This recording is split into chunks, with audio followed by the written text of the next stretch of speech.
इस वक्त चीन को लेकर बहुत बड़ी खबर आ रही है। हमारे संवाददाता संदीप पोल लेह में मौजूद है और वहां उन्होंने अभी मुझे बताया है कि नॉर्दर्न पेंगोंग इलाके में भारत ने अपनी स्थिति बहुत मजबूत कर ली है। यह सूत्रों के हवाले से बहुत बड़ी खबर है और भारत चीन विवाद पर देश में इस समय इससे बड़ी खबर कोई नहीं है। बस कुछ देर में मैं अपने संवाददाता संदीप पोल के पास सीधा जुड़ने की पूरी कोशिश करूंगा, क्योंकि वो जिस समय जिस जगह वहां खड़े हुए हैं वहां से कनेक्शन नहीं हमारा जुड़ पा रहा। इस समय बहुत बड़ी खबर है, पुरानी स्थिति से भारत और मजबूत हुआ है। आप शब्दों को समझिए मेरे, पुरानी स्थिति से भारत की स्थिति बहुत मजबूत हुई है, लेकिन कुछ स्ट्रैटेजिक जानकारियां हैं जो हम आप तक नहीं पहुंचा सकते।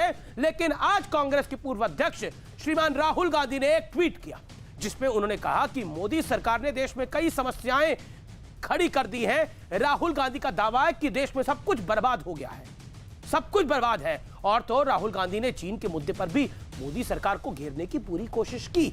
हालांकि भारतीय सेना लगातार चीन के छक्के छुड़ा रही है। हमारे पास एक्सक्लूसिव खबर है कि 31 अगस्त की रात को भी चीन की सेना की पोजीशन से आगे बढ़ने की कोशिश की, जिसके बाद 2 घंटे तक दोनों सेनाओं के बीच में तनातनी चलती रही। लेकिन फिर एक बार चीन की सेना को उल्टे पांव भागना पड़ा।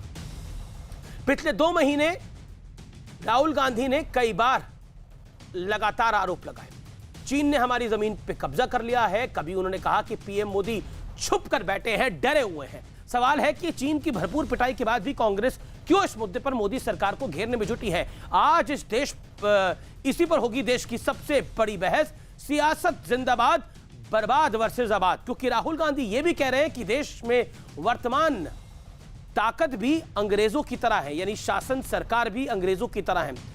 अंग्रेजों की तरह मौजूदा ताकत भी हार जाएगी। क्या राहुल गांधी अंग्रेजों से नरेंद्र मोदी सरकार की तुलना कर रहे हैं? आज यह भी बड़ा सवाल है, क्योंकि उन्होंने ट्वीट करके ऐसा कहा, आज का आर पार ऐतिहासिक होगा और जोरदार होगा।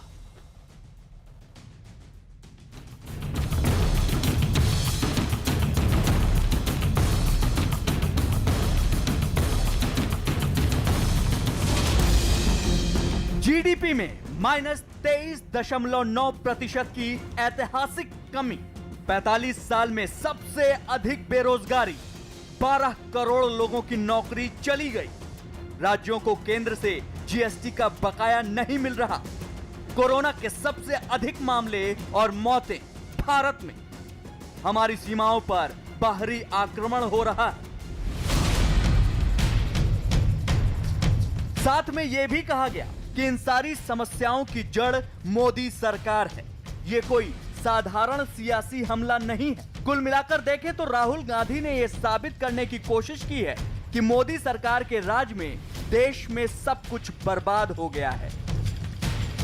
इसके बाद राहुल ने एक और तंज कसते हुए ट्वीट किया, फूट डालो और राज करो एक घिनौनी नीति थी और हमेशा रहेगी। ऐसी सोच को देश ने पहले भी पराजित किया था और आगे भी करेगा।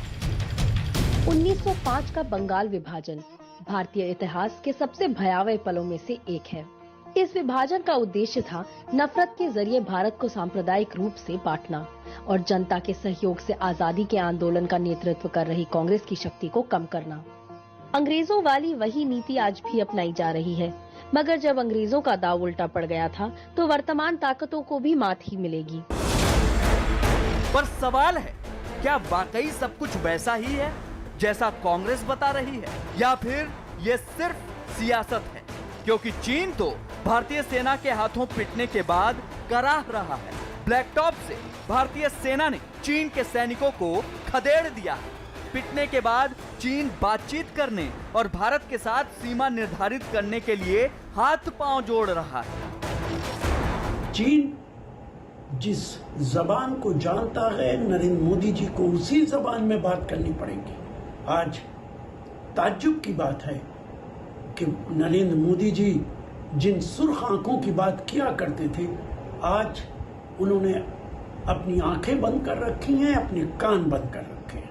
लगभग सभी समाचार पत्र और लगभग सभी चैनल बहुत विस्तार से सीमा पर हो रही घटनाओं का वर्णन कर रहे हैं और पूरे देश का मूड बता रहे हैं। सवाल है, कि जब चीन पर भारत का पलड़ा भारी है और पूरी दुनिया भारत के रुख का समर्थन कर रही है, तो ऐसे में कांग्रेस का मोदी सरकार पर वार क्या जायज है?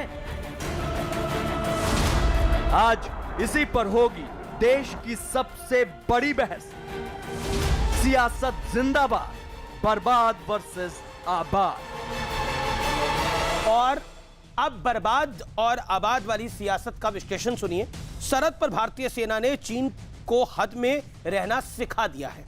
सेना की मार के साथ चीन पर आर्थिक स्ट्राइक भी हुई है। आज ही कई सारे ऐप्स दोबारा बैन कर दिए गए हैं, उसमें पबजी भी बड़ा अहम है। पहली बार हर मोर्चे पर चीन पिट रहा है और भारत पीट रहा है।